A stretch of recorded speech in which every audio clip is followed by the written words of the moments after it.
Hello hi नमस्कार आउ गोटे नुआ ब्लॉग को आपण मानक स्वागत। आज हूँ पना संक्रांति। सो पना संक्रांति तथा ओडिया नववर्षर अनेक अनेक शुभेच्छा और शुभकामना। चलते देखा आज दिन टी आम केमती कौन सेलिब्रेट करूँ। सकाळु सब काम सारिकी पूजा टी प्रिपरेशन कर देती। तो ये माँ पाखे बृंदावती पाखे मुरुज पकई मुरुज पकई गोटे कलशटे बसई दी आउ फूल दीप धूप जहाँ दरकार सब आणिक रखीदी। झील भी आसिक ये बसी जाइला पूजा कर मो सहित देखते से केमती बस पूजा कर ठाकुर को।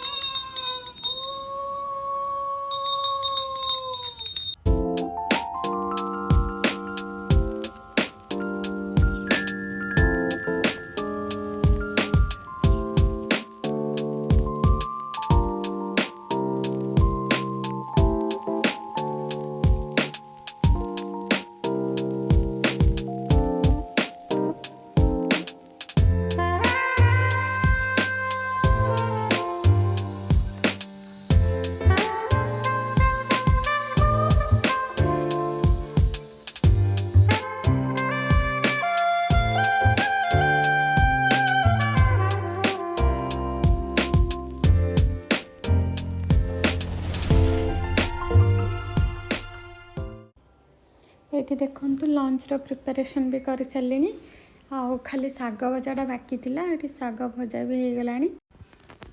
आज तो संक्रांति से सबकि लंच रे बिना प्याज रसुन रे प्रिपेयर कराई।